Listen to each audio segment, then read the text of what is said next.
Buenas tardes a todos, un poco ventosas, pero buenas.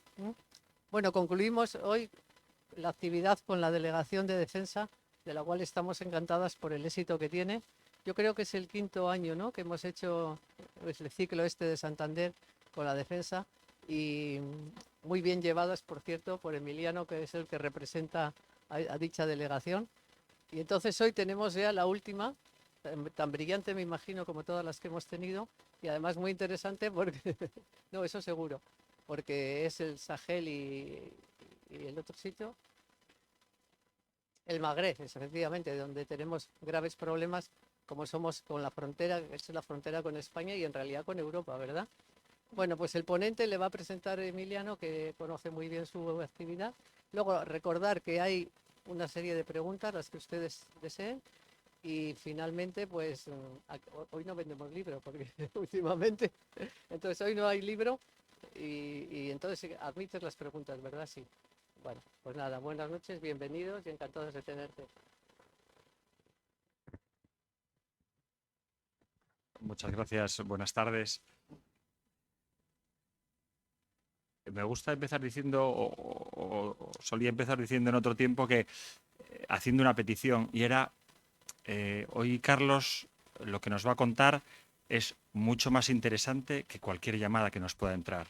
Entonces, les agradezco que apaguen, ni que lo pongan en silencio, que lo apaguen.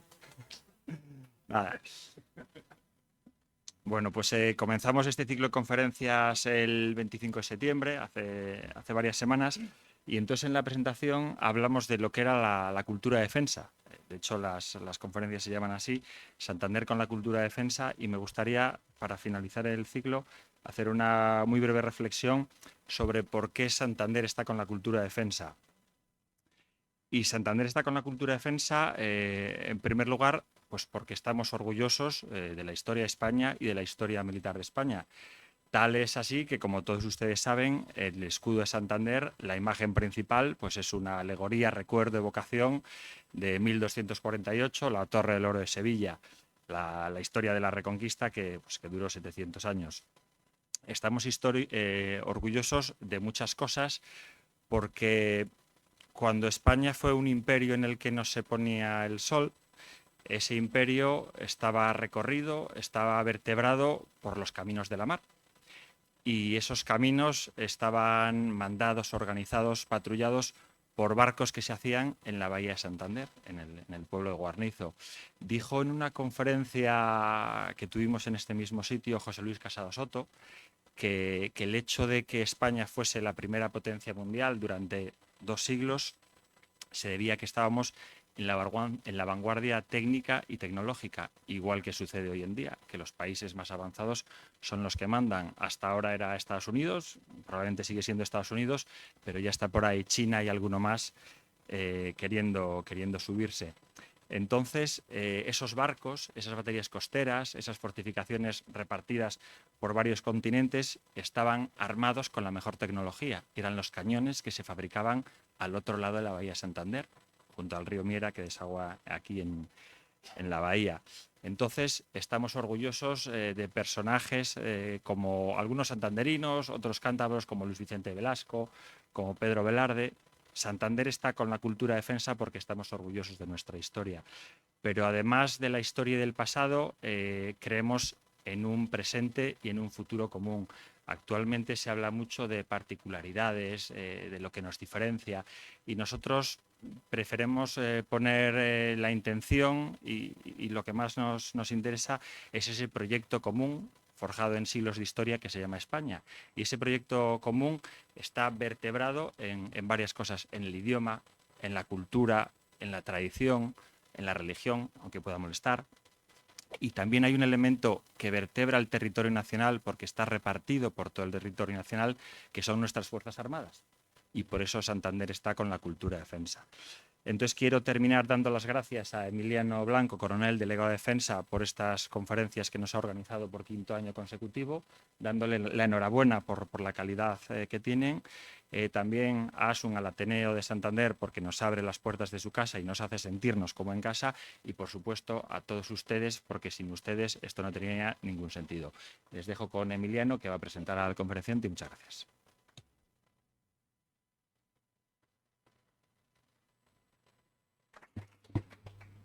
Buenas noches. Dicho lo principal, a mí solo me queda una vez más, y por ser la última conferencia del ciclo, agradecer al Ayuntamiento de Santander que nos ofrece o que nos da la posibilidad de que la organicemos, de que se materialice. Al Ateneo, por supuesto, pues nos tienen las puertas abiertas y es un placer estar aquí con vosotros. A todos ustedes, porque son los que reciben y nos devuelven un día y otro el cariño y nos acompañan y justifican que esto vaya para adelante.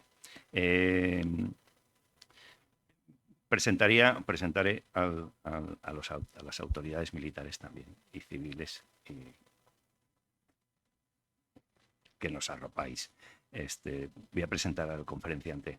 Este año, ya lo dije el primer día, estamos repitiendo lo que hicimos o lo que vimos hace 3 años. No repitiendo porque el mundo ha cambiado muchísimo. Entonces, lo que queremos es ver cómo está lo que hace 3 años nos contaban los conferenciantes, hoy Carlos Echeverría, cómo estaba el mundo en ese momento o las zonas que ellos trataron.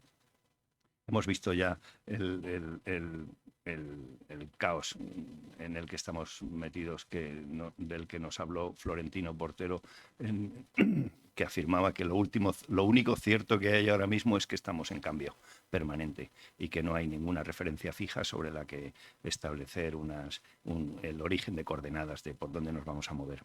El coronel Fuentecobo nos habló de la guerra de Ucrania y de las perspectivas que hay. Lo estamos viendo hoy, ayer, y de lo que va ahí por delante, que no pinta nada bien. Y Carlos Echeverría nos va a hablar del Magreb y del Sahel. Nos hemos despistado un poco con Oriente Medio, con Ucrania y otros asuntos, y nos hemos olvidado un poco de lo que tenemos al sur, que está ahí. Y ha cambiado mucho estos últimos años, estos últimos meses, y en estas últimas semanas está revuelta la cosa. No tengo yo que dar muchas aclaraciones, que lo va a hacer Carlos, pero lo vemos todos los días en la prensa. Y lo que tenemos abajo lo tenemos ahí pegado. Ahí está en la foto. Lo tenemos ahí. Tenemos frontera con el problema. Hay otros problemas que nos pillan a 2.000 kilómetros, a 3.000 kilómetros, pero este lo tenemos ahí, al otro lado de una valla. Entonces ya, como le dejo a él el protagonismo en el asunto, sí que me gustaría comentar de Carlos Echeverría, bueno, que básicamente ha desarrollado gran parte de su carrera como profesor en la UNED, profesor de Relaciones Internacionales en la Facultad de Ciencias Políticas y Sociología, profesor de Terrorismo y Relaciones Internacionales en Derecho y en el Instituto Universitario General Gutiérrez Mellado, del que también fue subdirector, profesor de Derecho Internacional Público y vicedecano de Investigación y doctorado de la Facultad de Ciencias Políticas y Sociología. También fue Research Fellow del Instituto de Estudios de Seguridad de la Unión Europea en París, Visiting Scientist en el Instituto de Prospectiva Tecnológica del Centro Común de Investigación de la Comisión Europea, profesor en el Colegio de Defensa de la OTAN, en la DEFCOL, del que ya hemos hablado en otras ocasiones. Colabora con el Centro Superior de Estudios de la Defensa Nacional, con el CSDEN, desde 1987 en cuestiones de seguridad y defensa en marcos regionales, en concreto él en el Mediterráneo, Oriente Medio y África, y en asuntos temáticos tales como el Islam, islamismo, terrorismo yihadista e inteligencia. Además, es miembro del Consejo Científico del Instituto de Seguridad y Cultura, en cuyo seno dirige desde 2020 el Observatorio de Ceuta y Melilla. Además, en el ámbito de las Fuerzas Armadas está muy reconocido. Ha sido profesor y ha sido profesor nuestro, conferenciante en los centros de enseñanza de altos estudios militares, lo cual le ha llevado a ser acreedor de la Cruz del Mérito de la Guardia Civil con distintivo blanco y la Cruz del Mérito Militar también con distintivo blanco. Primer premio de la revista Ejército en 2007 con un artículo de Al-Qaeda y los talibán, y también cuarto premio de la revista General de Marina con un estudio sobre la dimensión naval de la guerra de Gaza. Tiene varias publicaciones que están centradas en el tema de hoy, básicamente África, la ambición de las potencias mundiales sobre el continente, terrorismo, mutación y adaptación de un fenómeno global, terrorismo y relaciones internacionales, paz, seguridad y defensa en las relaciones internacionales, las claves de seguridad del desafío migratorio actual para España y para la Unión Europea y la nueva dimensión del desafío yihadista salafista. Son los principales libros en los que ha participado o que ha escrito él, del que es autor. Es decir, de esto es el del que más sabe. Y ya está. Entonces yo ya me callo. Agradezco, por si al final no tenemos tiempo de despedirnos, agradezco de nuevo su presencia y que disfruten de la conferencia. Muchas gracias.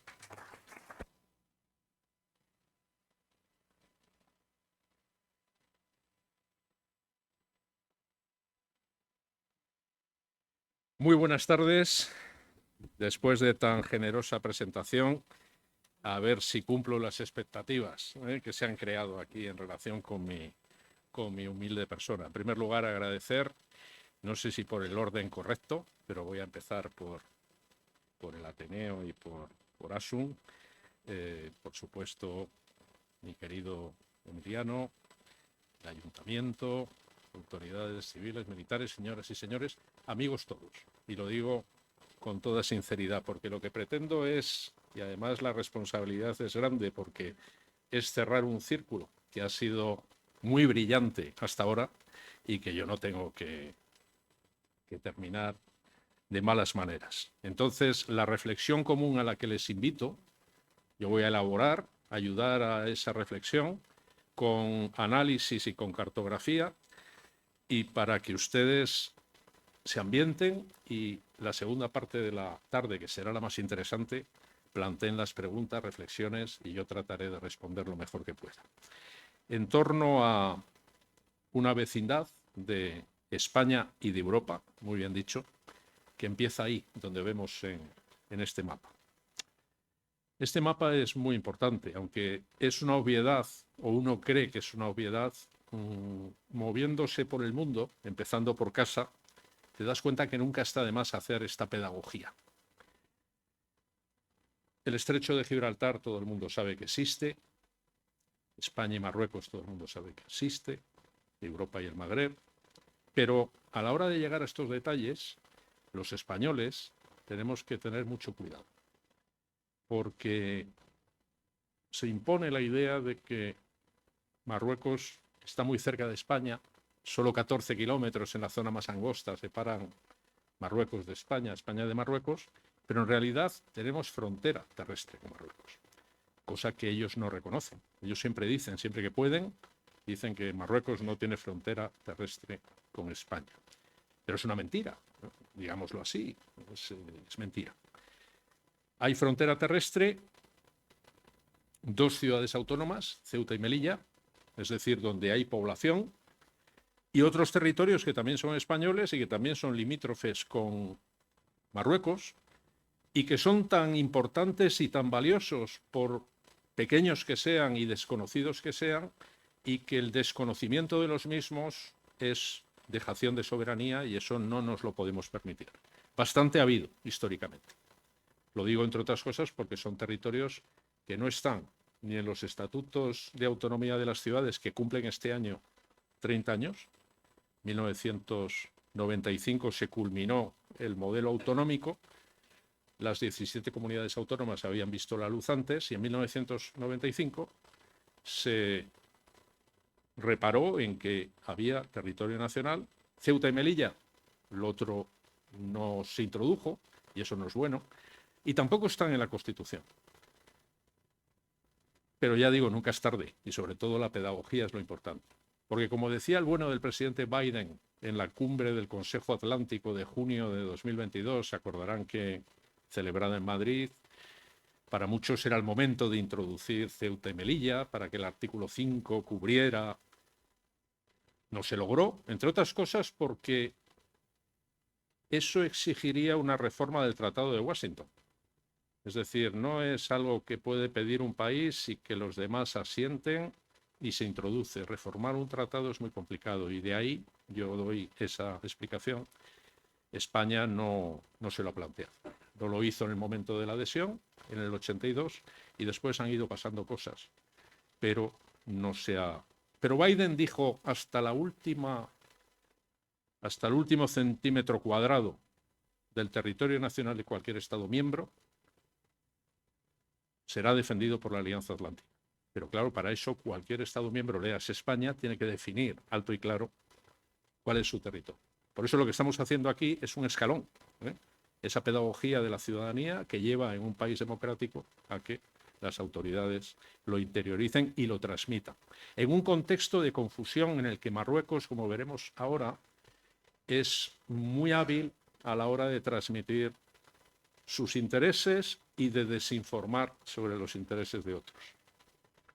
Ya saben que Marruecos tiene una enorme capacidad de seducción, económicamente, artísticamente, es atractivo y eso es peligroso. Pero bueno, a lo que voy. Peñones de Isla de Perejil, si empezamos por el oeste, Peñón de Vélez de la Gomera, Peñón de Alucemas, Islas Chafarinas. Todo eso son territorios españoles y comunitarios.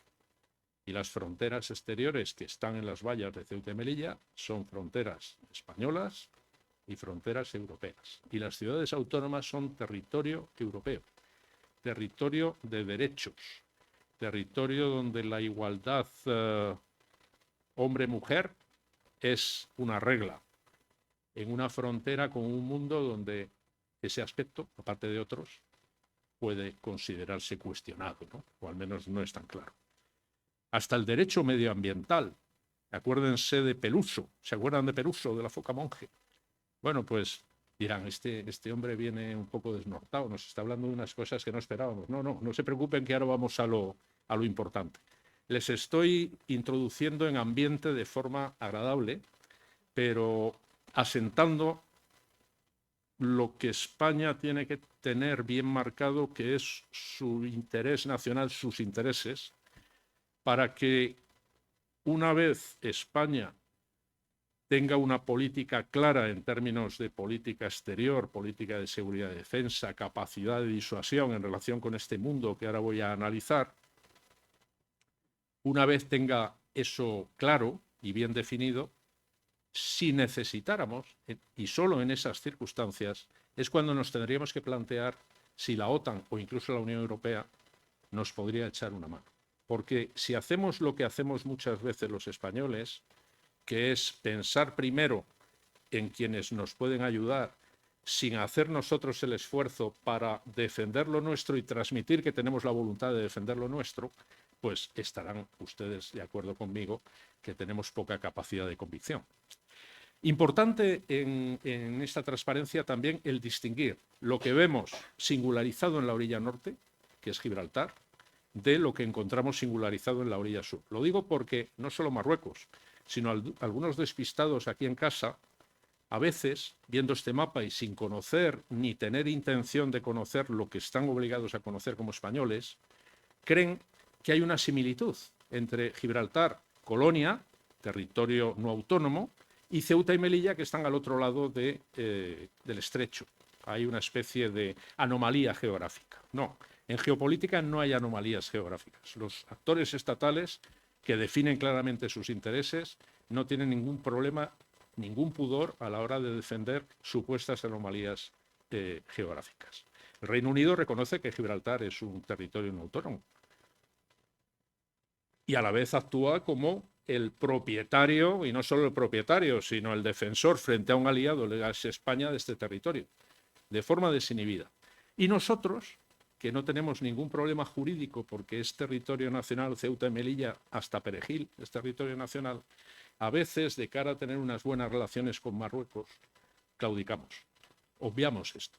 Y eso no nos lo podemos permitir. No les estoy regañando, porque a veces soy muy vehemente, pero algunos de nuestros compatriotas sí necesitarían una regañina de vez en cuando. Bien, de lo que vamos a hablar aquí, me voy a servir de este mapa, que lo primero es un mapa donde está todo lo que vamos a tratar, es decir, está el Magreb y está el Sahel. Y es un mapa correcto. Y van a ver por qué. No hace falta que se lo explique, pero permítanme que lo diga. Porque ven que hay un territorio en blanco, que es el Sáhara Occidental, el antiguo Sáhara español. ¿Está como tiene que estar? porque es un territorio cuyo estatuto definitivo aún no ha sido definido. Pero Marruecos, vamos a mover un poquito la cartografía para ver en dónde estamos. Marruecos, en un mapa como es este, que se vende en las papelerías y que estudian los alumnos y presentan los diplomáticos, pues aquí Marruecos está muy difuso, si se dan ustedes cuenta. No hay una línea de separación por el Sáhara, porque para ellos es el Sáhara marroquí o las provincias del sur, pero es que tampoco hay una separación, porque esa línea de la frontera entre Argelia y Marruecos parece que se pierde bajo las arenas del Sáhara, ¿verdad? Eso es porque Marruecos no solo reclama territorio a España, sino que también reclama territorio a Argelia. Es decir, Argelia y España estamos en la misma posición en relación con Marruecos cuando tenemos un vecino que quiere quedarse con parte de nuestro territorio. Y eso, claro, es una introducción necesaria para definir esa vecindad que a veces desde el nivel político, no a veces, sino siempre, se está definiendo como una vecindad excelente, la mejor de la historia. Bueno, pues que sepan que ese vecino excelente nos quiere quitar unas cuantas habitaciones de nuestro apartamento. Es importante porque vamos a empezar por el Magreb. El Magreb político, que es la primera parte de mi conferencia, y que es la inmediatez porque es Marruecos más otros territorios, es un término que en árabe significa el occidente. Al Magreb es cuando se mira desde el mundo árabe, pues la parte más occidental es al Magreb. Al Magreb, Al-Aqsa es Marruecos. Y está formado por 5 estados más ese territorio cuyo estatuto aún no ha sido definido. Marruecos, Argelia, Libia, Túnez y Mauritania, más el Sáhara Occidental. Recalco mucho lo del Sáhara Occidental, invitándoles a que la semana que viene, cuando se vote en el Consejo de Seguridad de la Organización de Naciones Unidas la resolución, el proyecto de resolución que ha presentado Estados Unidos, pues veremos qué pasa. No hay que dar nada por hecho. Pero ya saben que en el Consejo de Seguridad hay 5 estados que tienen derecho de veto. Y tal y como están las cosas, ya se lo adelanto, lo saben, hay 3 países occidentales que a buen seguro van a votar favorablemente a esa resolución entreguista, porque Estados Unidos lo que plantea es que nos olvidemos de este conflicto, que no tiene solución ni tiene razón de ser, y que optemos por el plan de autonomía marroquí. Eso obviamente Estados Unidos lo presenta y tratará de convencer a los demás de que voten que sí. Franceses y británicos es más que probable, lamentablemente, que voten también que sí. Pero la incógnita van a ser esos de los que a continuación hablaré en términos críticos, pero que para esta cuestión en concreto son nuestra tabla de salvación, que son Rusia y China. Esperemos que alguno de los dos o los dos pongan un veto, porque si no, fíjense, vamos a entrar en una situación aún más resbaladiza que la situación en la que estamos. En el Sáhara Occidental ahora mismo hay una guerra híbrida. Las guerras híbridas son difíciles de visualizar. La guerra híbrida que permitió a Rusia anexionarse Crimea con los hombrecillos verdes, pues no fue tan caliente, ni tan de alto impacto, ni de tan alta intensidad como la guerra que se está librando ahora y que el coronel Fuentecobo les habrá explicado. La guerra híbrida, en cualquier caso, es preocupación, es motivo de preocupación. Es decir, muere gente, se intercambia fuego, hay inestabilidad, y la inestabilidad en nuestro vecindario, no perdamos de vista, es motivo de preocupación, como es obvio. Veremos, es una invitación a que comprueben, que comprobemos todos a ver qué pasa en el Consejo de Seguridad de Naciones Unidas. El conflicto en el Sáhara Occidental, antiguo Sáhara español, no es el único motivo de que los 2 países más importantes del Magreb se lleven tan mal como se llevan. Motivo de preocupación mayor para España, porque aparte de las dificultades que podamos tener y que tenemos con Marruecos, e incluso las que tenemos con Argelia, el que 2 países que viven un dilema de seguridad, ese es un concepto que utilizamos los profesores de relaciones internacionales, de geopolítica, y cuando lo explicas, convences a quien no sabe lo que es de lo peligroso que es estar cerca de un dilema de seguridad. Es decir, 2 países que se llevan muy mal y que por llevarse muy mal entran en una dinámica que incluye, entre otras cosas, una carrera de armamentos desenfrenada. Es lo que están haciendo desde hace años y en los últimos tiempos de una forma más aguda Argelia y Marruecos, con un problema que tenemos que destacar como españoles. Y esa carrera de armamentos, tanto de uno como del otro, pueden, si no lo han hecho ya, poner en duda la capacidad de disuasión que se supone que España tiene en relación con Marruecos y con Argelia. La capacidad de disuasión no es militarismo. La disuasión sirve, entre otras cosas, para evitar la guerra. Pero si la capacidad de disuasión ya no existe porque los sistemas de armas que compra uno superan a los que tenemos nosotros, tenemos un problema. Y estamos en esa tesitura. Habrán visto, como les he dicho, que entre España y Marruecos las relaciones no son tan buenas como dicen nuestros gobernantes, con lo cual luego he hablado de la necesaria capacidad de disuasión que tenemos que tener en relación con esos vecinos, porque nosotros no necesitamos tener capacidad de disuasión ni en relación con Portugal, ni en relación con Francia, ni en relación, ¿verdad? Hablemos claro. Claro, muchos no quieren hablar claro porque parece que molestas, pero la geopolítica bien tratada es una forma rigurosa de hablar con terceros. El no querer molestar, recuerden que el día 8 de septiembre se celebrará el centenario del desembarco de Alhucemas y no hemos querido molestar, cuando el desembarco de Alhucemas fue ponerle la alfombra roja a lo que fue el embrión del Reino de Marruecos. Es decir, que encima le hicimos un favor, porque evitamos que la República del Rif se consolidara. Y además fue una operación combinada. La compartimos con los franceses. Y aún así, algunos dijeron, no sea que molestemos, porque no molestas a nadie, hombre. No muestres esa actitud de permanente entreguismo, porque con un vecino como es Marruecos, que entre otras cosas tiene una avidez de territorios extremadamente peligrosa, pues vas a definir en el tiempo una vecindad viciada. He utilizado un término viciada y no lo voy a corregir. Es una invitación a la reflexión.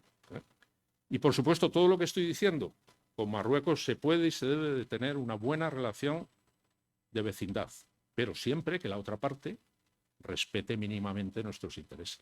Claro, eso de que te vayan diciendo por ahí que parte de tu territorio es suyo no es un acto amistoso. Deberíamos de ser más rígidos a la hora de exigir un comportamiento más respetuoso con nosotros. Bien, Argelia y Marruecos, por tanto, motivo de preocupación. Estoy en la parte dura. Si queremos también movernos en otros factores de las relaciones internacionales, porque debemos de hacerlo, ya saben que esta vecindad que presentábamos al principio no es solo lo que les he contado de dos estados, ni eso de esas partes del territorio español y europeo que deben de ser conocidas. Esto es una frontera entre dos mundos, una frontera con mayúsculas. Es decir, hay un diferencial de desarrollo entre España y Marruecos que es escandaloso.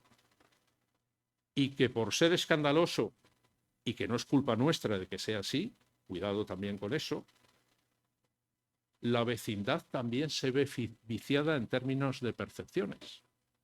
Quienes ven el norte como rico, que lo somos en comparación con ellos, pues ya están en una actitud, digamos, de inferioridad obligada que les lleva a vernos como, pues, ¿qué les voy a contar que no sé? Los flujos migratorios, irregulares, ese contraste. El primero es económico, el segundo es político-diplomático, es lo que les estoy presentando. El sur, empezando por Argelia y Marruecos, está fragmentado. El norte, aunque tengamos una guerra en suelo europeo, en el este, y aunque tengamos dificultades en la Unión Europea y se hayan ido los británicos y todo lo que quieran ustedes decir sobre la Unión Europea, es un paraíso comparado con el Magreb o con el mundo árabe o con el mundo africano. Y ese contraste también genera percepciones negativas.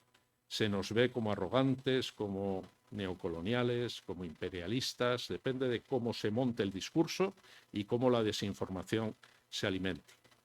Y por supuesto el norte es cristiandad, aludido a ello además en la presentación, y tenemos que estar orgullosos de ello, pero es un mundo en el que la religión y la política están separados, no lo olvidemos. Y el sur es Islam, Y en el Islam no hay separación entre la religión y la política. Fíjense, como hipótesis para la reflexión, para el coloquio y para después, porque de aquí nos vamos a ir todos con deberes.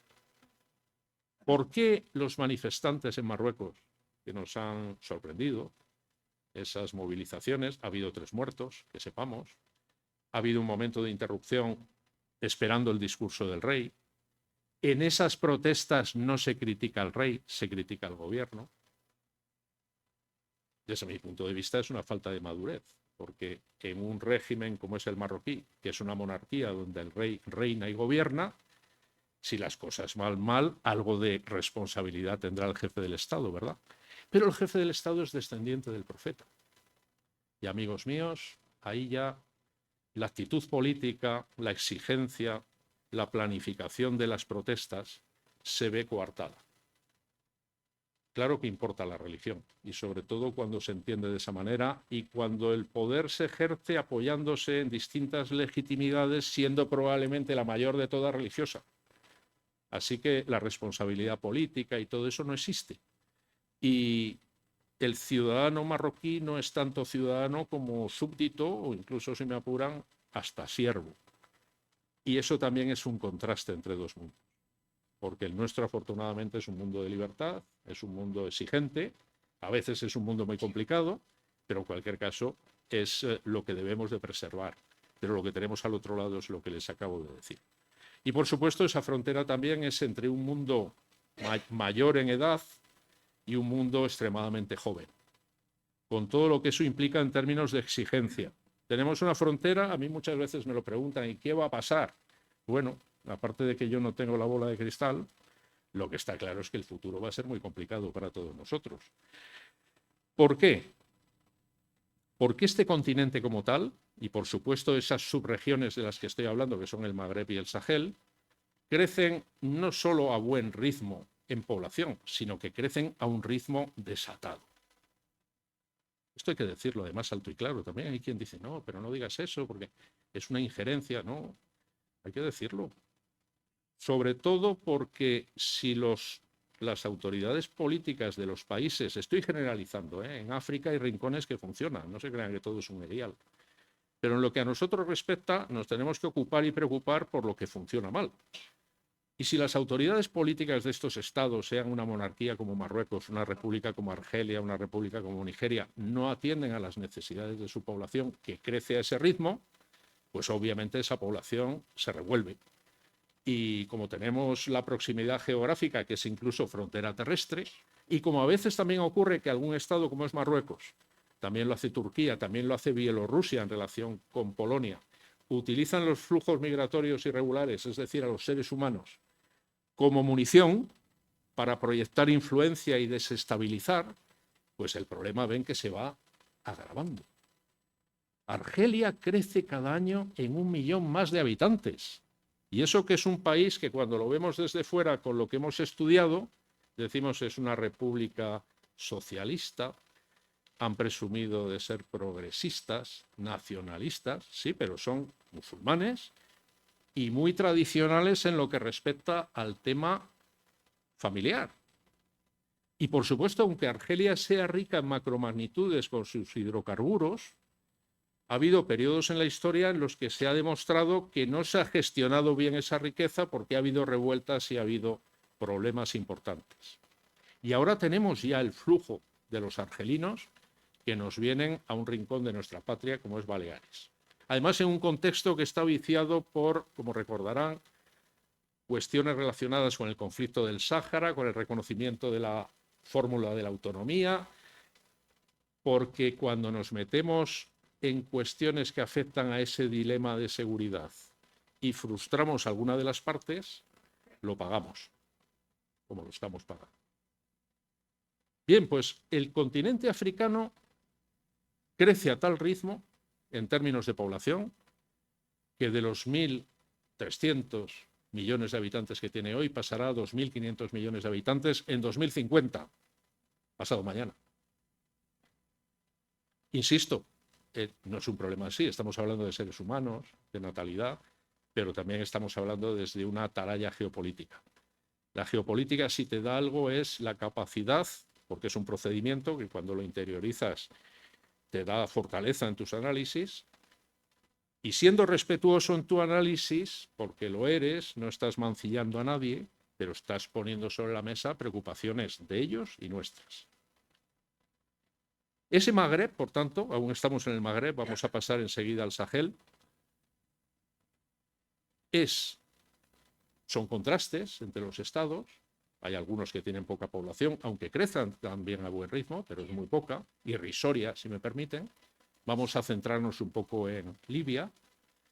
Libia, como la ven ahí, en el este del Sahel, del Magreb, perdón, es un país, es una sociedad tribal con muy poca población, pero a lo que voy que es importante. Para que veamos las consecuencias de acontecimientos que han ocurrido y que no fuimos capaces de ver.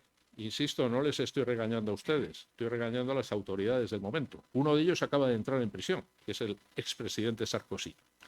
Las revueltas árabes fueron bienvenidas por muchos como un proceso de cambio que iba a llevar necesariamente el mundo árabe a la democracia, al desarrollo y a la prosperidad. Y lo que generó, en general, y me voy a centrar, por supuesto, en el caso de Libia, fue caos que dura hasta hoy, desde 2010-2011 hasta 2025. Porque la Libia de Gaddafi, con poca población, pero con mucha riqueza, permitía a millones de extranjeros, unos cuantos, vivir y trabajar con dignidad en Libia. 1,5 millones de egipcios, que no es poco. Egipto ha superado ya los 100 millones de habitantes, sigue creciendo. Pero bueno, 1,5 millones no está mal. Cuando eso funcionaba, desde que Gaddafi fue defenestrado y linchado, como todos recordaremos, eso se acabó y no ha vuelto a ser así. Pero es que había millones de subsaharianos, entre ellos millones de sahelianos, que vivían y trabajaban en Libia. Las consecuencias de buscar, por parte de algunos, Emiratos Árabes no buscaba democratizar Libia, Arabia Saudí tampoco. Tengamos cuidado con los compañeros de viaje que elegimos para algunas aventuras, porque aunque tengan mucho dinero y tengamos muy buenas relaciones con ellos, con Qatar, con Turquía, que incluso es miembro de la OTAN, sus agendas son totalmente diferentes a las nuestras, cuando entran en arenas resbaladizas como son estas. Me dirán ustedes cómo dictaduras, como son las petromonarquías del Golfo, van a propiciar la democracia fuera de sus fronteras. Eso es un sinsentido. Es como creer que China o Rusia van a propiciar la democracia. Ellos lo que contagian es su forma de ser, que es autoritaria, totalitaria en el caso chino, pero con dinero, con oportunidades y con capacidad de sustituirnos a nosotros cuando nosotros vamos siendo expulsados, como vamos a ver ahora, como lo hemos sido del Sahel. Así que Libia no es un modelo en absoluto. Libia se ha convertido en un pasillo, esos 2.000 kilómetros de costa, para que muchas de esas personas que por no encontrar trabajo en el camino, léase por ejemplo Libia, también en tiempos Costa de Marfil, porque crecen en número y porque las necesidades y la violencia yihadista en el Sahel les expulsa de sus hogares, pues traten de desembarcar ¿en dónde?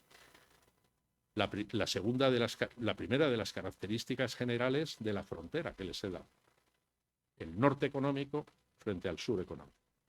Así que los flujos migratorios irregulares están aquí para quedarse. Lo que podemos hacer, y en primer lugar tenemos que hacer como estados que tienen la obligación, o Estado que tiene la obligación, España, sus autoridades, sean del color político que sean, y afortunadamente somos una democracia, la primera obligación que tienen nuestros gobernantes es garantizar la seguridad y el bienestar de sus ciudadanos. Eso de que podamos ser capaces, como creen algunos ingenuos, de desarrollar África por nosotros mismos, eso es un suicidio, por no utilizar una palabra más fuerte. Entonces, por ahora ponemos medidas de contención y tratamos de proyectar en estos países políticas interactuando con los gobiernos para mejorar la situación de sus poblaciones. Pero cuando hacemos esto, de nuevo invitación a pensar en términos geopolíticos. Estamos hablando de estados soberanos, empezando por Marruecos y acabando en Malí o en Burkina Faso. Si les damos dinero o les damos otras cosas, ellos lo gestionarán como ellos quieran. No tenemos la capacidad de influir o de forzar para que hagan lo que deben de hacer. Así que tampoco la idea de que la cooperación al desarrollo, sobre todo con dinero, va a ser una ventana de oportunidad. Mientras tanto hay que poner tapones, que no es muy elegante, pero es lo que toca. Los tapones los hemos puesto los españoles, los pusimos en la crisis de los cayucos en 2006 y ya nos vamos acercando al Sahel. Mauritania, recordarán ustedes lo que fue aquello. Bueno, pues para que se hagan una idea, aquello fue un motivo de preocupación porque en un año llegaron 31.000 personas a Canarias de forma irregular, en cayucos, que descubrimos que los cayucos eran barcos de pesca. Bueno, ahora llegan a España, el año pasado 60.000, en cayucos y con otros medios. Pero es que a Italia, y como consecuencia del desmoronamiento libio, llegaron 160.000 en 2003 y la primera ministra italiana está contenta y con razón porque el tapón que ha conseguido poner interactuando con las autoridades libias y con las autoridades tunecinas ha permitido que el año pasado solo haya recibido 60 y pico mil irregulares. Hombre, de 150.000 a 60.000 es una victoria. Ya sé que me miran como me miran, pero quiero que se sumerjan en el paisaje del que estamos hablando. Complicado. Bien, vamos a interactuar Magreb-Sahel, si me permite. Y lo voy a hacer evocando de nuevo lo que se hizo mal en relación con Gaddafi, que fue coadyuvar, permitir, propiciar, tolerar que fuera defenestrado como fue defenestrado. Eran tiempos de obnubilación. Y además llamo la atención porque eso nos puede pasar mañana en cualquier otro país del mundo. Entonces, extraigamos lecciones aprendidas y seamos más cautos. Desde el mundo occidental se pensó que eso era para bien. Echar a Mubarak de Egipto, echar a Gaddafi de Libia, echar a Ben Ali de Túnez, intentar echar a Bashar el-Assad de Siria. En ese discurso de la democracia, del mundo árabe, los derechos humanos, generamos un caos tremendo. Los otros que participaron en la película, pero que quedaron atrás y que algunos que son muy críticos no lo son en su totalidad, no ven la foto completa, que ya los he evocado, las petromonarquías del Golfo, con Arabia Saudí a la cabeza, también Turquía, eso lo que querían era otra cosa. Ellos lo que querían era influir como estados árabo-musulmanes islamistas en esos escenarios. Y lo han ido consiguiendo peligrosamente. Cuando Libia se desmorona, aparte de que muchos millones de personas pierden su empleo, un enorme arsenal se libera. Porque Gaddafi había sido, y utilizo ese término porque es campechano y nos permite entendernos, durante muchos años fue muy travieso en su política exterior. Tenía mucho dinero, compraba muchas armas, apoyaba al IRA, apoyaba a ETA, apoyaba movimientos de liberación nacional en los sitios más insospechados en Filipinas y compraba porque las armas se pueden comprar como se puede comprar a las personas y se pueden comprar un montón de cosas. Así que las armas no faltaban en Libia. Pero cuando el Estado gadafista, que era un Estado tribal, pierde el control, esos arsenales se volatilizan y sirven para que muchos actores que tenían cuestiones pendientes, porque parte de ese armamento acabó, por ejemplo, en Gaza, para que se hagan ustedes una idea, por evocar un escenario que está ahí y que es dominante y lo va a seguir siendo en los próximos tiempos. Pero mucho de ese arsenal acabó en el Sahel y muchos de esos combatientes desmovilizados que habían apoyado a Libia acabaron en el Sahel o volvieron a casa. Y el Sahel era y sigue siendo extremadamente vulnerable. Es una parte del mundo, cuando hablamos del Magreb hay que marcar distancias. Es decir, yo les pongo sobre la mesa muchos problemas, les he puesto bastantes, hay más. Pero el Sahel ya es mucho peor. Es decir, que son países muy endebles, con problemas. Para que se hagan una idea ustedes, viendo lo que es la envergadura de Malí, que quizás se vea mejor en el mapa anterior, pero en cualquier caso ven que es una envergadura importante. Ahí está marcado en negro porque este mapa se ocupa de la amenaza yihadista. 2021 ahora es mucho peor.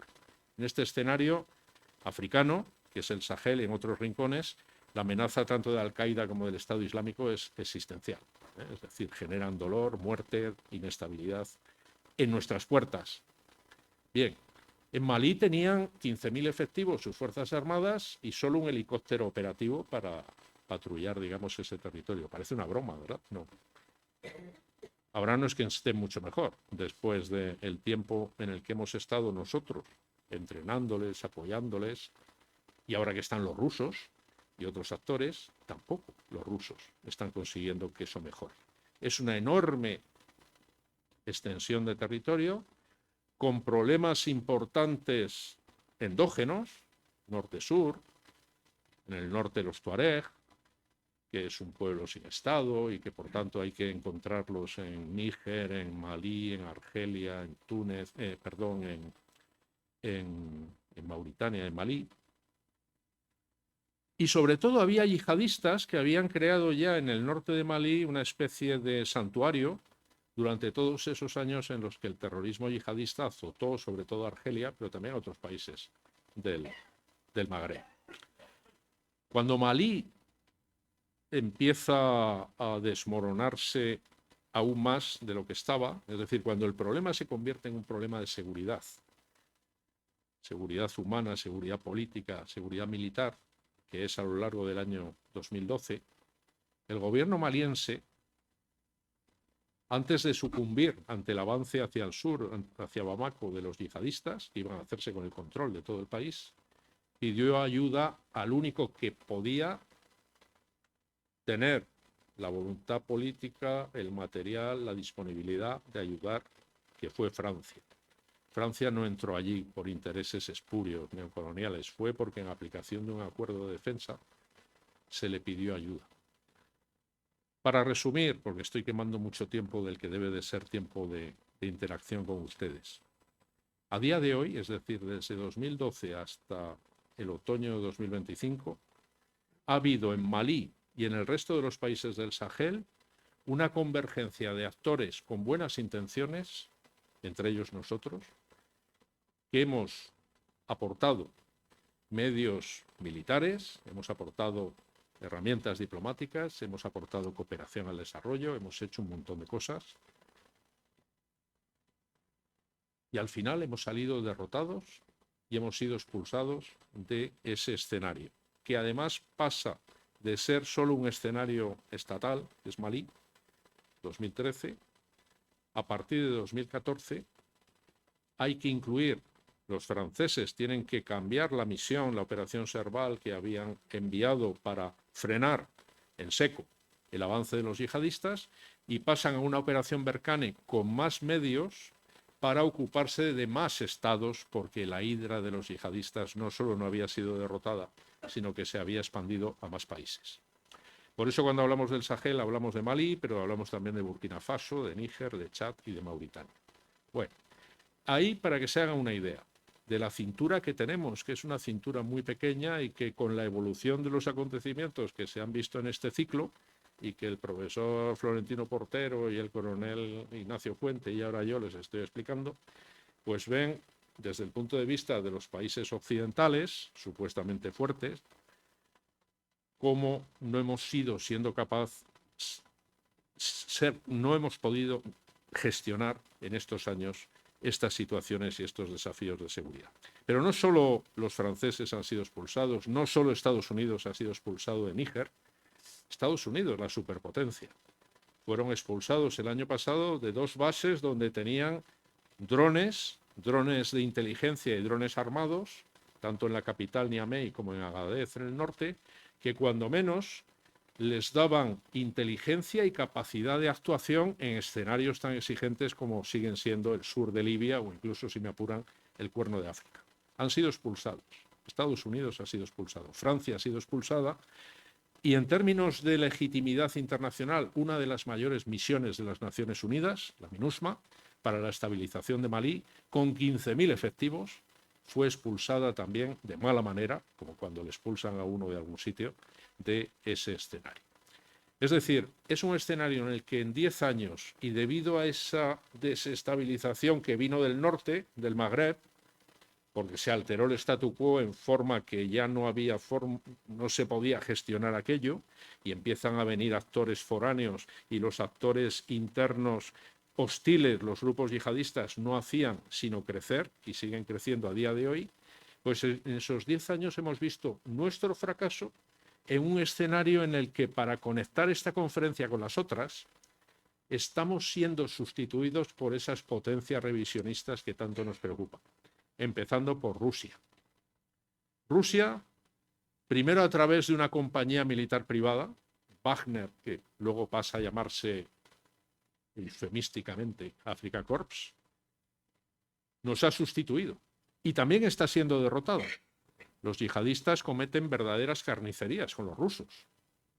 Es decir, esos rusos que vienen con más músculo y con una actitud supuestamente más generosa con las autoridades de otros países que nosotros, tampoco han sido capaces en los 2 años que llevan sobre el terreno de revertir la situación. Los chinos también desembarcan en estos países, pero de otra manera. Es la discreción confuciana, ¿verdad? Pero también están ahí sustituyéndonos.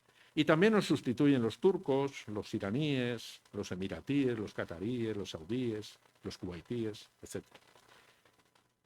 Es por ello un escenario en sí mismo, como ven, tanto el Magreb como el Sahel, difícil de mantener una vecindad estable, porque por un lado hay inestabilidad profunda, tensión entre Argelia y Marruecos, inestabilidad endémica en Libia, porque hay una tensión también con nosotros, por parte marroquí, exigencia de territorio, herramientas híbridas, presión de flujos migratorios irregulares y ruptura a través del dilema de seguridad de nuestras capacidades de disuasión. Eso tenemos que espabilar, porque ahora que vamos a pagar más en defensa, porque así nos lo han exigido y porque así debía de ser, contribuyamos al este, pero sin sacrificar el sur. Además, argumentando que en el sur también está el enemigo del este. Eso es algo que yo utilizo no para engañar o seducir, sino para constatar que un actor, como es la Federación de Rusia, también juega su partida en escenarios donde, como somos vulnerables, pueden conseguir que seamos aún más vulnerables y, por tanto, menos peligrosos para lo que Rusia representa en su campo de batalla universal. Y, por supuesto, también, para que no perdamos de vista que otras guerras también cuentan, en el dilema de seguridad entre Marruecos y Argelia hay mucha propaganda, información, desinformación, manipulación, trayendo a colación a este escenario la guerra de Oriente Medio. Y me explico. Cuando hablo de la guerra de Oriente Medio, hablo de la quinta guerra entre Israel y Hamás, provocada por Hamás y que aún perdura, que se haya firmado lo que se ha firmado en Sharm el-Sheikh.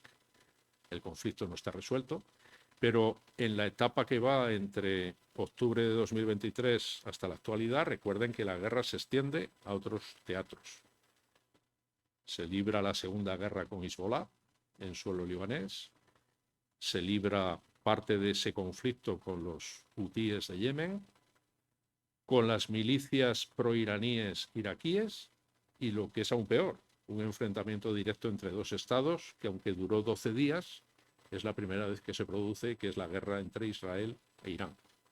Bueno, en ese escenario que parece lejano, marroquíes sobre todo, pero en relación con los argelinos, traen también a colación y a nuestra atención ese conflicto llevándolo al Magreb. Y me explico. Presentan a Argelia como aliado de Hamás, como aliado de Irán, como aliado de Rusia. Y por tanto ofreciéndonos una imagen de Argelia de enemigo en el sur en relación con las enemistades que tenemos con esos países en otras latitudes. Argelia no es aliado de Irán, Argelia no es aliado de Rusia, Argelia no es aliado de Hezbollah, pero Marruecos vende bien ese mensaje. Siendo Marruecos un país que tiene excelentes relaciones con Rusia, que no las oculta, pero que en su discurso manipulador las obvia, para que solo destaque lo que parece que puede ser motivo de preocupación para nosotros. Y el escenario del Sahel, y voy a terminar ya, ahora ya sí que termino, aunque sea en falso, es también un escenario de utilización cada vez más intensiva de los drones. Los drones están cambiando el campo de batalla en Ucrania. Eso lo habrá explicado mejor que yo y además es artillero el bueno del coronel Ignacio Fuente. La guerra en Ucrania ya no es la de 2002-2003, con tantos carros de combate y todo aquello y tanto desgaste de material, ¿verdad? Bueno, sigue habiendo, pero sobre todo hay drones para aburrir, si me permiten la expresión. Bueno, pues en el Magreb, porque los hay en el Sáhara Occidental, y en el Sahel, porque los hay por doquier, pero sobre todo en Malí, nos encontramos con que un Marruecos que ha firmado un acuerdo de defensa con Israel, cuidado, en 2021, se está convirtiendo en un as en relación con el uso de drones y con la fabricación de drones y con el entrenamiento a fuerzas armadas de países terceros en el uso de drones. Tema que ya ha generado una crisis fronteriza entre Malí y Argelia, que empieza a ser motivo de preocupación ubicando este escenario, que parece provinciano en principio, pero que, como verán, por lo que les he dicho y lo que aún podemos añadir en el coloquio, es una zona totalmente incorporada a ese campo de batalla que nos preocupa tanto y con buenos motivos, que es la guerra de alta intensidad entre Rusia y Ucrania y los respectivos aliados, y la guerra en Oriente Medio, que obviamente no ha terminado. Espero que lo que les he dicho haya sido cuando menos herramienta para la reflexión y me pongo ahora a sus manos para que apuremos la tarde. Gracias.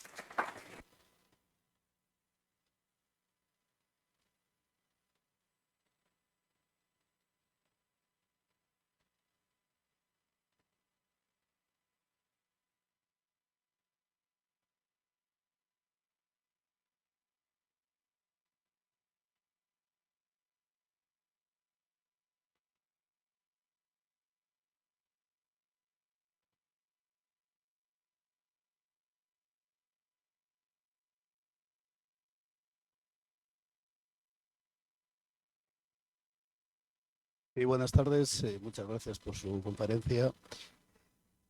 Dos preguntas rápidas que le quería comentar. ¿Qué opina de las relaciones Estados Unidos con Marruecos? ¿Cuál es un poco el histórico de esas relaciones y cuál es la evolución que usted prevé como experto en la materia? Y la otra pregunta es ¿qué hay de cierto y qué hay de perspectivas en cuanto a la compra de terrenos de forma masiva por China para cultivo de tierras? La parte de África, se entiende.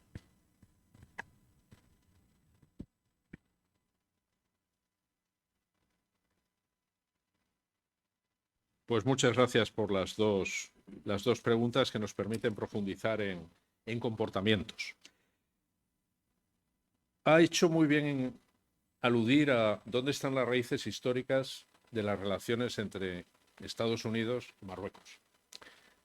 Porque el año que viene se celebran los 250 años, a ver, que me salgan las cuentas, o 350 años de la independencia de los Estados Unidos.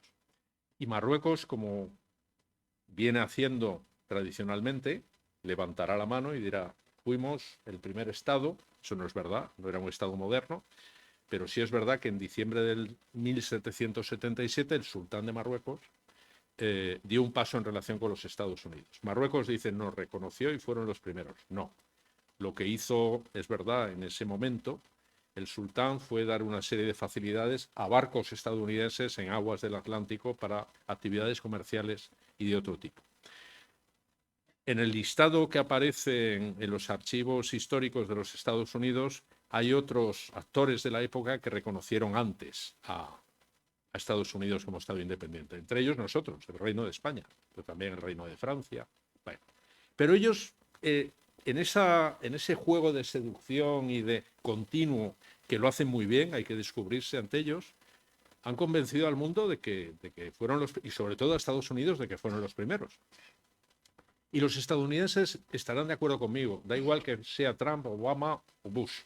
Son gente muy, muy sensible, es decir, se emocionan rápidamente y más con cuestiones como estas. Luego pueden ser líderes duros y chocantes como Trump, pero en estas cosas les conquistas. Y eso es malo, Es malo porque después de eso ha venido mucho más. Marruecos ha conseguido convencer a Estados Unidos durante toda la Guerra Fría, bueno, toda la Guerra Fría no, porque nacieron a la independencia en 1956, pero desde que nacen a la independencia hasta el final de la Guerra Fría, convencen a Estados Unidos de que son los paladines del mundo libre frente al comunismo, que obviamente lo ubicaban en Argelia, en Libia, por aquello de que ya de paso, pues mancillo el vecino, ¿verdad? Y en los tiempos oscuros que hemos vivido y que todos recordaremos del yihadismo salafista extremadamente sangriento en Argelia, también se presentaban ante Estados Unidos y ante el resto del mundo occidental, Francia, España incluida, como el muro de contención y la isla de estabilidad en relación con lo que era el baño de sangre de Argelia. Todo eso, que es más que discutible, tiene una enorme capacidad de convicción. Ahora, dando un salto a 2025, ¿cómo se vende Marruecos ante Estados Unidos y ante el resto del mundo occidental? Pues un país estable. Lo de monarquía suena bien porque todas las monarquías, sobre todo las nuestras, son escenarios de ceremonia, pero son democráticas y los reyes reinan pero no gobiernan. Y en Marruecos no es el caso, pero no importa. Ellos venden su monarquía en la misma dimensión de las otras. Estabilidad y, desde que firman los acuerdos de Abraham con Israel, ¿qué más quiere Estados Unidos? ¿O qué más queremos nosotros? Bueno, nosotros ahora estamos reñidos con Israel, pero, hombre, y para Israel hay que entender a los israelíes. Un país árabe que les pone la alfombra roja y que incluso con lo que está sucediendo en el escenario de la guerra de Gaza y lo que cuentan los pancarteros y demás sobre la guerra de Gaza, no es fácil mantenerse firme como se mantiene Marruecos, que sigue desarrollando unas relaciones excelentes con Marruecos, incluida la dimensión defensa. Eso es muy preocupante para España, para Argelia también. No olviden que Argelia tiene 3 enemigos en su definición de su política de defensa. El primero es Marruecos, como es lógico, por el tema territorial, por las 2 guerras que han liberado hasta ahora. El segundo es Israel, porque Argelia se presenta como el paladín de la causa palestina. Y el tercero es Francia. Lo de Francia se explica por la guerra, pero bueno, es el tercero. Pero gracias a la presencia militar francesa en el Sahel, que les he explicado en parte, los argelinos ven que algo se ha hecho mal y alguien ha hecho algo mal, desestabilizando Libia, que es su vecino oriental, y desestabilizando el Sahel y con ello proyectando fuerza militar francesa y de otros países extranjeros en la frontera sur de Argelia. Así que Marruecos es un artista. Y fíjense que a pesar de todo, claro, lo que no sabemos, antes de que me lo pregunte alguno de ustedes, ¿y esto cuánto va a durar? El rey mantiene el control en las movilizaciones que ha habido estos días, y eso es lo que me permite a mí argumentar que esa población, aunque sean jóvenes y aparentemente comparables a los nuestros cuando exigen cosas, no se han cebado con el hecho de que en pleno supuesto genocidio de los palestinos hay misiones militares marroquíes en Israel y misiones militares israelíes en Marruecos. Si lo hubiera hecho otro país, se lo hubieran comido crudo, ¿no? El rey mantiene esa situación y hace 2 años llegó incluso una delegación de Hamás a Marruecos con Ismail Haniyeh, que es un líder que ha sido eliminado, como saben, por Israel. Entonces Marruecos tiene esas habilidades y lo voy a dejar ahí. Ahora vamos a pasar al tema de China. China es, a mí me gusta comparar eso en clave geopolítica y comparativa. Recuerden que cuando el continente africano se reparte, eso es anteayer en términos históricos. Es decir, lo que vemos ahora, que son los 54 estados, esto es el resultado de un proceso que se ha dado básicamente a lo largo del siglo XX. Antes, en el siglo XIX, en 1885, en Berlín, esto que estaba prácticamente todo virgen, se compartió en lo que se llamó el African Cake, el pastel africano. Pues me voy a permitir comparar lo que hicieron entonces, lo que hicimos, porque nosotros estuvimos en la partida, lo que pasa es que como no teníamos cintura, nos llevamos poca cosa. Nos llevamos Guinea, nos llevamos el Sáhara y nos llevamos Tarfaya y Sidi Ifni. ¿Se acuerdan de todo eso, no? Pero los portugueses, que siempre algunos los desprecian porque están en un rincón y parece que son poca cosa, se quedaron prácticamente con todo el África Austral. Angola, Mozambique, Cabo Verde, Guinea-Bissau. Bueno, a lo que voy. Ahora China está haciendo lo que se hizo entonces, en términos comparativos. Es más grave, si me apuran, porque se supone que en el siglo XXI hemos aprendido mucho de lo que ha sido la colonización mal hecha, las descolonizaciones mal hechas también, el afán extractivo, el rey Leopoldo II extrayendo minerales en condiciones de esclavitud para los congoleños. Bueno, pues todo eso ahora se le debería de reprochar a China, pero nadie lo reprocha. Es más, los colonialistas somos los blancos. Y los chinos y los rusos, que también están en pleno proceso de extracción de oro y de otros recursos, salen de rositas. Entonces es verdad que China, bueno, China paga. ¿Compra de tierras? Sí. Construcción de infraestructuras también. Pero ellos tienen un sistema rigidísimo que es: yo te presto ese dinero, no te lo regalo, tú me lo vas a devolver, ni siquiera en cómodos plazos, me lo vas a devolver, y si no me lo devuelves, me quedo con esas grandes infraestructuras que he construido. Es lo que está pasando. Es lo que está haciendo con países como Zambia. Está sometiendo a países africanos a una explotación brutal. Y eso aparte de las reglas del juego de los chinos. Yo he sido testigo de movilizaciones generadas por los sindicatos, tanto en Marruecos como en Argelia, para protestar porque en las fábricas regentadas por los chinos, donde hay empleados chinos pero también hay empleados locales, lo que funciona es el régimen de esclavitud. Y es verdad. Así que esa es la China amable, ¿eh? Esa es la realidad de la China amable. Por eso tenemos que espabilar, porque ya está bien de que nos llevemos todos los palos los blancos, ¿no? Y todo sea culpa nuestra. Y el nuevo neoafricanismo y panafricanismo que hay por ahí, alimentado por Rusia y por sus políticas de desinformación, nos seguimos doblegando ante mensajes que son incorrectos y que, en contraste con la realidad, nos pondrían en una situación más ventajosa que en la que estamos quedando. Espero haberle contestado.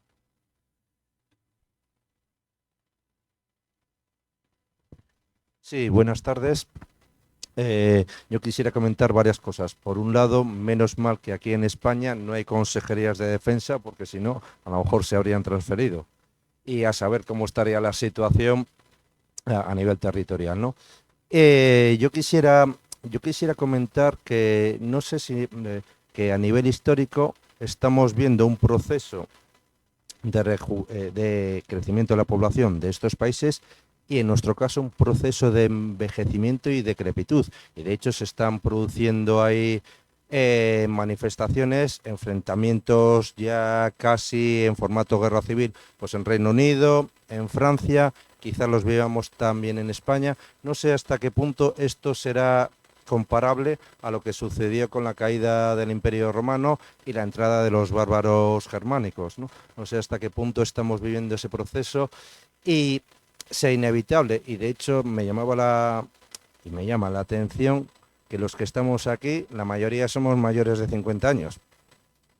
O sea, lo cual, pues bueno, dice mucho, ¿no? Una población joven frente a una población vieja, una Europa decrépita. No sé hasta qué punto esto es inevitable, ¿no? Forma parte de un proceso histórico. Venga, muchas gracias. Tengo varias preguntas, pero al final solo me ha hecho una, lo que pasa que es muy jugosa. Vamos a ver. ¿Por qué he venido a esta transparencia? Se lo pueden imaginar. Porque en esos laboratorios, que son las ciudades de Ceuta y Melilla, que además lo tenemos que valorar en positivo, porque 80.000 y pico habitantes en cada una. La tendencia, que en principio no habría por qué estudiar eso, porque en el mundo occidental, donde hay libertad de conciencia, poco importa si uno es musulmán, si el otro es judío, es ateo o lo que sea, ¿verdad? Pero claro, en geopolítica y en política de seguridad y defensa es legítimo estudiar cuáles son los perfiles, sobre todo en estas latitudes. Entonces hay preocupación, que se canaliza a veces a través de la política, sobre en esos laboratorios el proceso que se va produciendo de sustitución, vamos a llamarlo sustitución, ¿no?, de la población cristiana por la población musulmana. Y a mí eso me lo preguntan siempre y voy engrasando cada vez mejor la respuesta. Eso no debería de ser motivo de preocupación si se controlaran ciertas cosas bien controladas y atendiendo a lo que se ha hecho mal en otras latitudes de Europa. Claro, el tema es cómo se hace eso. Y asumiendo, que eso también algunos no lo dan por válido, pero para mí está claro que tú no puedes despojar en un país democrático y en un mundo democrático como es el mundo español y el mundo europeo, por asustarte o por lo que sea, tú no puedes despojar de su nacionalidad a nadie porque se supone que es hostil o puede ser pretendidamente hostil o no, o puede que sea desleal. Son derechos adquiridos. Es decir, hay un statu quo de gente que es la que es y que son, en el caso de Ceuta y Melilla, no marroquíes, como dicen muchos despistados. Son españoles musulmanes. Punto. Sabiendo que Marruecos lleva adelante las estrategias híbridas que lleva, es decir, que puede intentar, con distintas fórmulas, inyectar más población musulmana, pero instruida para que no sea leal a España, lo que tienes que ser es muy exigente en relación con quien pretende acceder al estatuto, que es un privilegio, como dice la Meloni en Italia, en un discurso que soltó el otro día, pero que lo dijo con mucha razón. Dijo, ser italiano es un privilegio. Y tienen que ser italianos los que comulguen con los valores de Italia. Bueno, pues tienes que ser cuidadoso con, pero a partir de hoy en el futuro, no empezar a sospechar de los que ya están dentro, ¿eh?, o los que aspiren a venir. Eso lo mismo, es fácil decirlo, luego imagino que será complicado hacerlo, pero no es tan complicado porque lo que sí hace es dar mucho más trabajo a nuestros camaradas de la Policía Nacional y de la Guardia Civil y a los que luchan contra las actividades ilícitas, que algunas de ellas incluyen pues la manipulación o la falsificación de documentación, etcétera. Bueno, eso va por ahí. Luego con Marruecos tenemos que ser mucho más exigentes, es decir, es que somos poco exigentes. Y además aprovechando las circunstancias de ahora propiciadas por Marruecos. Marruecos nos hizo una faena cuando en 2018 cerró la aduana de Melilla. Sorpresivamente, una aduana que había funcionado un siglo. Y era una aduana de verdad. La cerró y claro, aparte de las columnas de camiones y todo, fue un acto inamistoso. Y luego aprovechó, en las circunstancias de la pandemia y demás, cerró las fronteras y tiene la batuta en relación con las fronteras. Bueno, pues ya que nos habéis hecho ese favor, porque ahora las ciudades se tienen que ocupar y se tienen que preocupar en ser lo que no han sido nunca, porque ha habido dejación del Estado español. Y no solo de la transición, también en la época de Franco. Vivían en una ficción, con esa economía de frontera y con esa... No, esas ciudades tenían que haber sido consideradas como el resto de España y mirando al resto del mundo. No solo a la economía de frontera que gestiona, que dirige y que manipula Marruecos. Entonces, ahora que los marroquíes nos han hecho ese favor y que ahora ya hace falta visado para entrar en Ceuta y Melilla, es decir, que ya hay una estructura de control y demás, pues tenemos una cierta tranquilidad o deberíamos de tener una cierta tranquilidad para operar en esas ciudades, para que sigan siendo lo que son a día de hoy, que son ciudades democráticas en el norte de África. Fíjense lo que acabo de decir, donde rige el derecho español y donde rige el derecho comunitario. Y son escenarios estables que nadie puede permitirse el lujo, aunque algunos lo hacen, de compararlo con Saint-Denis Basilique o con otros barrios en Manchester o en Bruselas que son complicados. En estas ciudades tienes que tener mucho cuidado con algo que es muy difícil cuidar desde nuestra posición, de nuestro derecho, que es que no nos metemos en las creencias religiosas de la gente. Porque en Occidente, empezando por España, afortunadamente hay libertad de conciencia, cosa que no hay en el mundo islámico, ¿vale? Y no tiene que haberlo en nuestro suelo porque haya muchos musulmanes.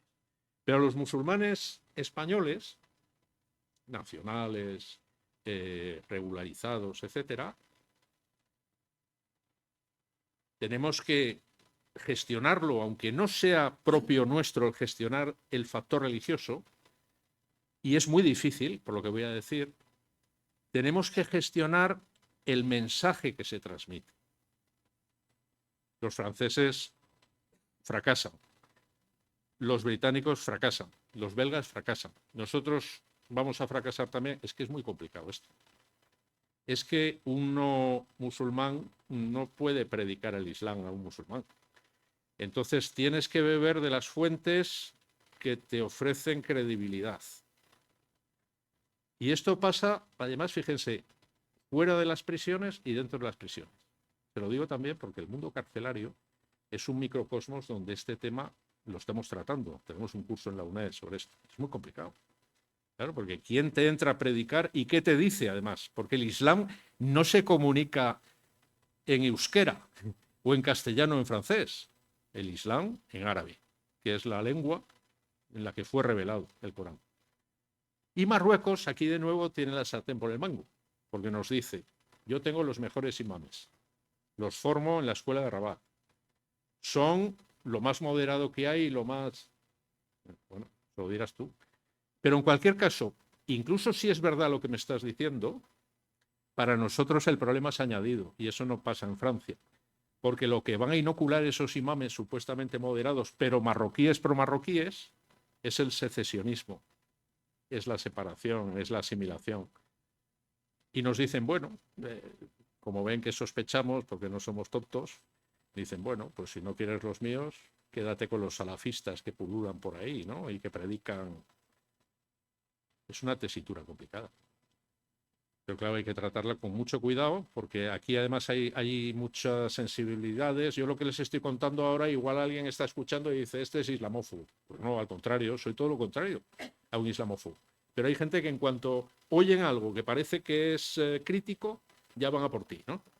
Pero esto es que las libertades se han conseguido después de muchos siglos y las tenemos que preservar. Y dicho esto,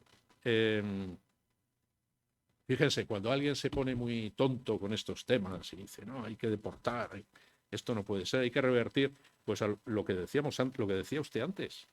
Claro, si quieres más cristianos, fabrícalos. Pero eso, como saben ustedes, no se consigue yendo ahora a casa y no. Ese es un mal, porque es un mal. Bueno, aquí ni siquiera somos conscientes de eso, pero voy a evocar a un líder que les va a sorprender que lo evoque. Pero es que lo dice alto y claro y tiene razón. Y es el presidente Putin. Putin está totalmente desesperado porque le pasa lo mismo que a los españoles. Rusia ha pasado de 154 millones de habitantes hace 10 años a 144 millones de habitantes en 2024. Además, ha perdido 1 millón de rusos combatiendo en Ucrania. Tiene que traer norcoreanos. Y los rusos y rusas se están haciendo acomodaticios. No generan como deben. E incluso, perdón, esto se está grabando, pero con todo el respeto, pero también para animarles a la reflexión. Los temas demográficos, incluso si se quiere, es una cuestión de generaciones. Y una generación son 25 años. Entonces, esa Europa que envejece, empezando por España y acabando por Rusia, frente a un mundo que es pujante, pues te tiene que hacer aún más exigente, sabiendo que no puedes... Bueno, sí puedes lograr equilibrios, y me callo ya para que hay más preguntas. Precisamente Ceuta y Melilla lo que tienen que ser es polos de atracción y no polos de escape. De escape, bueno, se dice, escapan los cristianos. No. ¿Sí o no? Sí y no. También hay musulmanes que escapan, de Ceuta y Melilla. Porque además el ser musulmán o el ser cristiano, en el fondo, cuando uno conoce a las personas, da lo mismo. En la gente normal. Y lo que hay que generar es ahí Singapur. Hay que generar Hong Kong, mejor Singapur. Y se está consiguiendo en parte, pero muy difícilmente. Entonces, más control en relación con Marruecos, control de todo, incluido el que no inocule población, que no entre en las condiciones exigentes que puede entrar cualquier persona en territorio comunitario. Eso es sagrado. Y atraer empleo, atraer turismo, ya está. Y seguirán siendo laboratorios positivos de esas ciudades democráticas. Y no olvidemos que tenemos además judíos e hindúes, que cada vez son menos, pero que en cualquier caso son los que son y son muy importantes. Y gitanos también, que es una comunidad que yo he descubierto recientemente, debía de haberla descubierto antes, pero también es significativa en las dos ciudades, fíjense ustedes. Gracias. Hola, buenas tardes. Felicitarle por la charla y le hago dos preguntas rápidas. No sé si me escucha bien. Estamos en los primeros pasos de una guerra híbrida a través de la población. Esa sería la primera. Y la segunda, ¿qué opinión tiene usted de ese macroproyecto durante décadas, de ese túnel de conexión bajo el estrecho, en este momento geopolítico? Nada más. Gracias. Que no es poco. Muchas gracias. Vamos a ver, guerra híbrida con la población, eso ya se está haciendo. Y además es uno de los mejores espacios para manipularnos. El tema poblacional, el tema identitario, pero se está haciendo en muchas latitudes. Es decir, es una guerra híbrida que Rusia está ganando en África, es una guerra híbrida que Rusia está ganando en suelo europeo. Es evidente. Es decir, que la desinformación y sobre todo el generar miedo, el generar inquietud, y en relación con estos temas, como decía antes su compañero, ¿no? La caída del Imperio Romano. Pero mi aviso es claro, es decir, esto es lo que hay. Esto no va a cambiar. Y si ustedes ven el mapa de África, aunque es verdad que está llegando y es trágico, pero por ahora es un cuentagotas y además por accidente, cayucos que están llegando a la costa de América, pero no porque busquen la costa de América, obviamente quieren venir a Canarias, le hace a España, pero claro, algunas pues pierden el rumbo, luego vienen los alisios y meses después aparecen los esqueletos en República Dominicana. Pero también hay flujos que van llegando y también puede haber barcos nodriza que acercan a esas costas. Los estadounidenses, por ejemplo, antes con Biden y ahora con Trump, en su relación bilateral con Mauritania, tienen que profundizar en el estudio de los flujos que van llegando a Estados Unidos, de mauritanos. Es decir, la gente se mueve. Es cada vez más fácil moverse. Y más dinero que pones, más fácilmente te mueves. El tema de los barcos nodrizas son muy importantes. Es como la flota, imagino que habrá hablado Ignacio Fuente, ¿no? La flota fantasma de Rusia no solo sirve para los hidrocarburos, servirá en su día cuando tengan que acercar los drones para atacarnos, si no lo están haciendo ya. Bueno, pero a lo que voy. Guerra híbrida en el contexto de la población ya está funcionando. Es una dimensión en la que hay que trabajar mucho porque estamos perdiendo mucho tiempo y los malos tienen más capacidades y más mala intención que los buenos. Por aquello de que es un tema muy sensible y muchas veces pues no queremos tratarlo. El túnel, yo estoy radicalmente en contra. No sé si me lo ha preguntado porque me ha leído, porque claro, ahora todo el mundo cree que eso es una bicoca, pero con lo que les he contado, yo creo que es más que suficiente para convencerles de que no se haga. ¿Por qué? Pues porque en cuanto cruzas ese túnel, que Dios quiera que no se fabrique,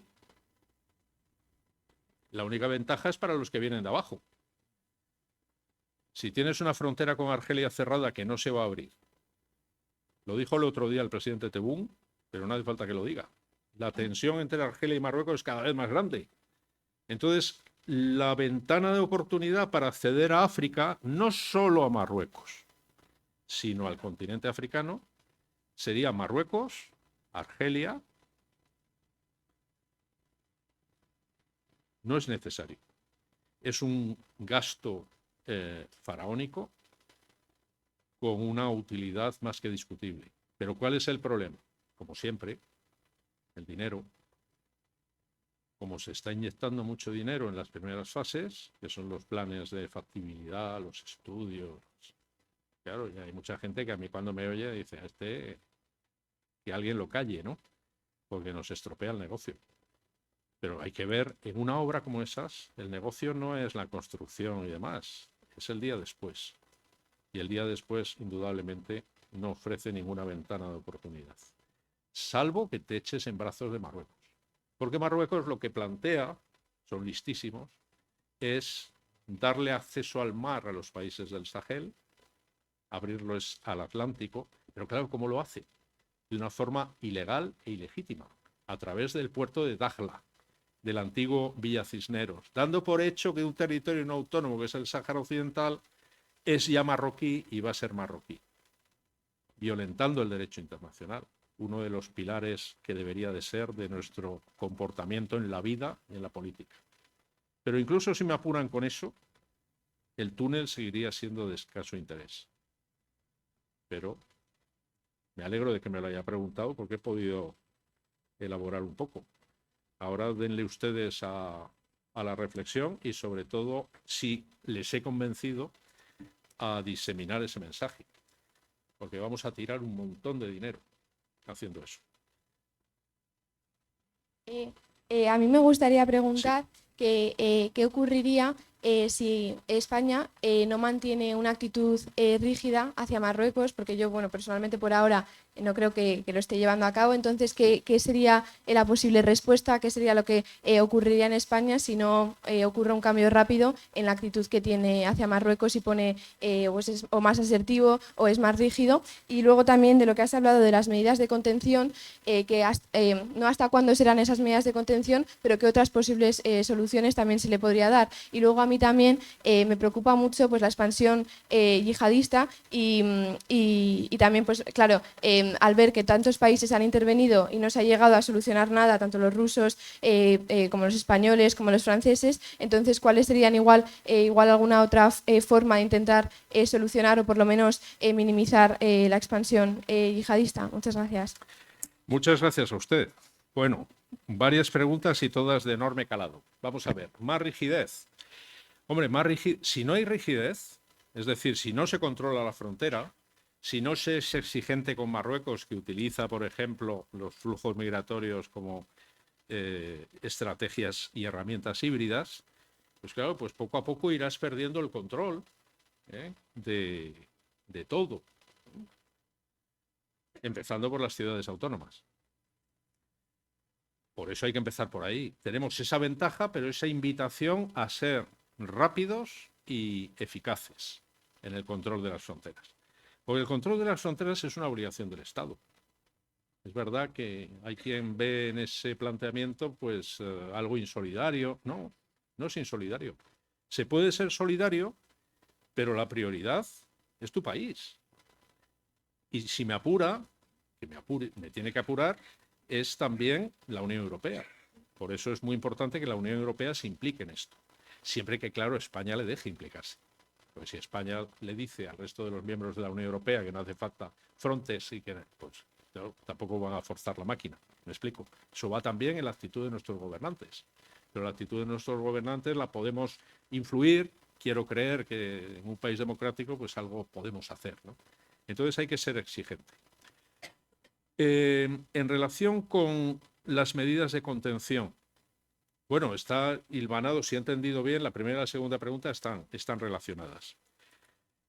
Fíjense, en España hay una actitud, además, que abarca a los partidos más importantes y a buena parte de nuestra administración, y no estoy aquí diciendo que soy más listo que todo eso, es un tema de inercia. Hay una inercia en nuestra patria que decimos, con Marruecos hay que llevarse necesariamente bien en nuestro beneficio y porque son los paladines de lo que les dije antes, ¿no? En la Guerra Fría, la lucha contra el yihadismo. Entonces hay una, ¿cómo decirlo? Hay un pensamiento débil en relación con Marruecos, que nos hace que cuando Marruecos nos amenaza, que lo hace con aflojar sus controles y su cooperación con nosotros, nos echamos a temblar y volvemos al statu quo, que es de escasa exigencia. Como tiene tantas herramientas híbridas, es decir, ellos el tema del radicalismo islamista, claro, tienen más acceso que nosotros a eso. Nosotros bastante bien lo hacemos, siendo el país que más detenciones sigue realizando a nivel de toda la Unión Europea. Eso son medidas preventivas, pero no suficientes. Lo importante sería que la radicalización y la desradicalización funcionara bien. Y en eso Marruecos tiene la sartén por el mango y a mí, desde luego, no me satisface. A figuras mucho más importantes que yo sí, supongo que tendrán igual más información que yo, pero yo como modesto analista eso no me lo creo. Es decir, no lo doy por hecho. Y por eso a veces evoco, y eso es peligroso, pero lo hago desde el rigor y sin cuestionar a nadie, que cuando hemos tenido zarpazos terroristas potentes, y ya saben cuáles son los dos, pues esa supuesta eficacia de Marruecos yo no la he visto por ningún sitio, en términos de prevención. Habiendo tantas evidencias de que se estaba preparando algo grande. Me estoy refiriendo al 11M y me estoy refiriendo al 17 de agosto en Cataluña. Es decir, que no son tan buenos como dicen. O que son buenos, pero igual no son tan buenos porque en una interpretación política de las relaciones, pues prefieren... ¿Me explico? Y con el tema migratorio igual. Claro, ahora me dirán, bueno, pero si ahora Marruecos está colaborando. Bueno, colabora mientras le interesa. A mí me escandaliza el goteo de nadadores y nadadoras que vienen a Ceuta. Eso se debería de controlar. Es la obligación de Marruecos controlar eso. Porque es un goteo, pero el goteo es la estrategia de los 1000 cortes de los chinos. Y muere gente. Y eso es un escándalo. Y a veces ni siquiera recuperan a los ahogados cuando están en sus aguas. Es decir, hay que zarandear ese país, empezando por su jefe.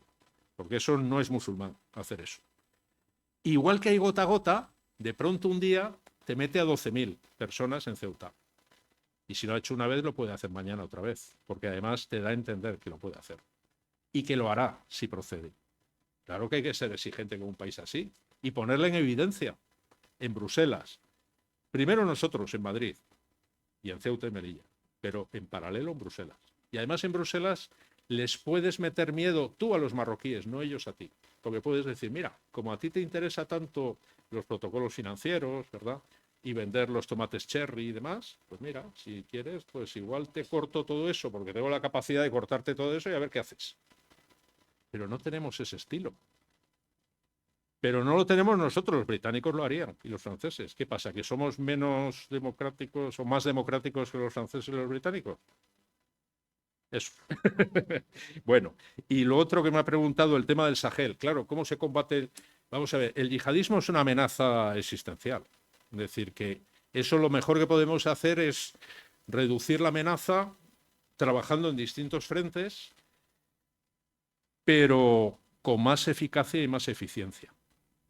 Es difícil porque los estados donde esto medra son soberanos y no solemos tener esa capacidad de penetración y de influencia como no la tenemos en relación con Marruecos. ¿Deberíamos de desarrollar más capacidades? Sí. Pero, por ejemplo, lo que no deberíamos de hacer es alimentar las contradicciones que estamos alimentando y que vienen además muy bien para darle una visión global a las 3 conferencias. ¿Cómo puedes tú convencer a las autoridades malienses, sean las golpistas de hoy o las de antes que no eran golpistas, con las que teníamos relaciones, que hemos actuado bien entrenándoles durante años, tanto en la dimensión militar como, si hay algún guardia civil aquí lo sabrá, en la dimensión gendármica, con el GAR, el Grupo de Acción Rápida, pero después de haberles entrenado en lo mejor con los mejores, decir que nosotros ni política ni moralmente les podemos facilitar armamento y munición, porque sirve para matar. Y a la vez, de un día a otro, gracias a la guerra de Ucrania, no solo somos capaces de actuar de una forma totalmente diferente, que es facilitar armamento y munición, empezando por España, para matar rusos, y utilizando además, fíjense lo surrealista del tema, herramientas comunitarias como el Fondo para la Paz. Es decir, que a los africanos, sean sahelianos o somalíes, no les damos armas, les entregamos, pero no les damos armas, financiamos incluso alguna misión como Amisom, la antigua Amisom, que tiene un mandato de fuerza para combatir al Shabab, pero no les damos lo que necesitan. ¿Y por qué se lo damos a los ucranianos? ¿O se lo damos a los dos o a ninguno? No pretendamos luego que no nos echen de esos países y que no utilicen el argumento que lógicamente Rusia alimenta de que tenemos dos... ya saben el qué. Entonces, en la lucha contra el terrorismo, que incluye el uso de la fuerza necesariamente, pero también una mejor gestión por parte de las autoridades de estos países para que los grupos yihadistas no sean las oficinas de empleo que son en estos países, esto es triste, pero es así.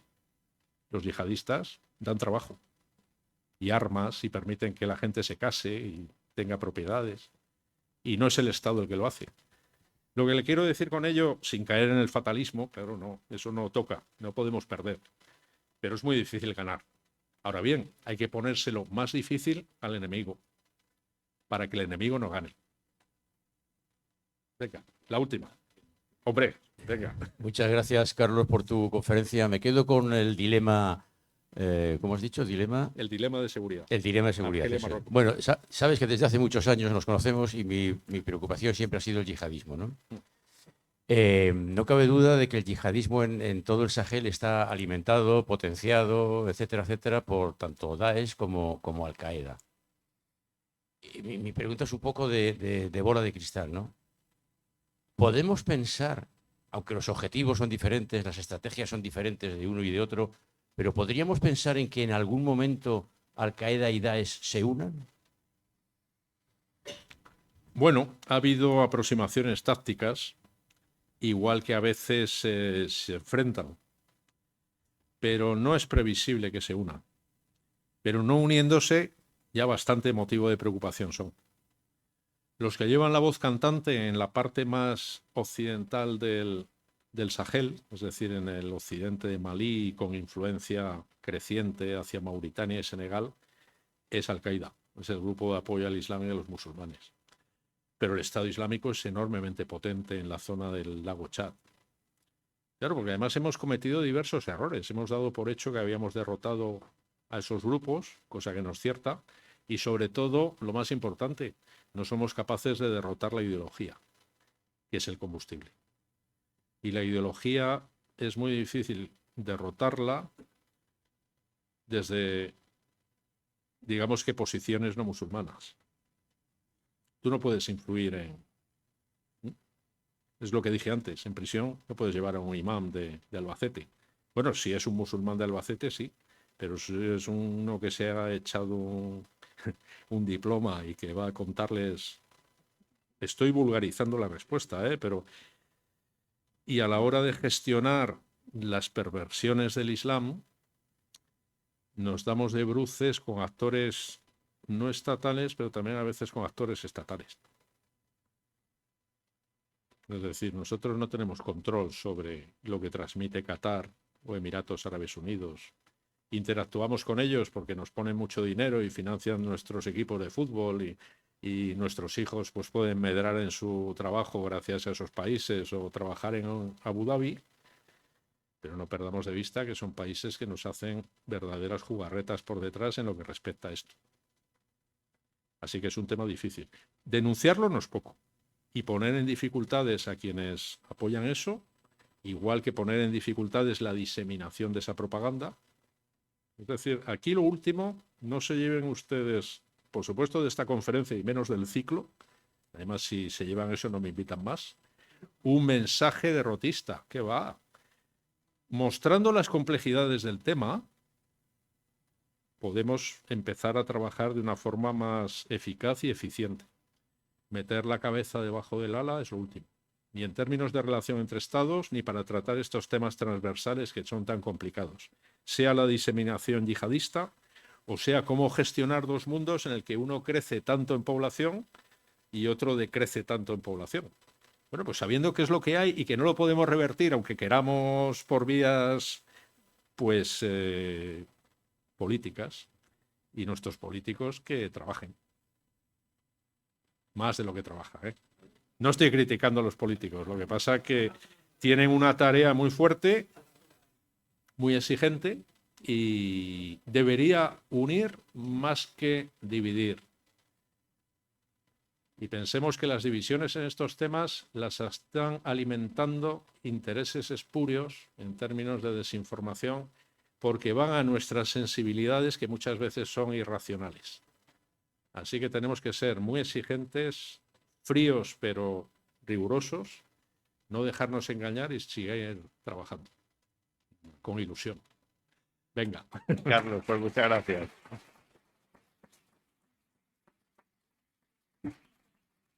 Bueno, pues muchas gracias a todos. La conclusión la ha puesto él. Nos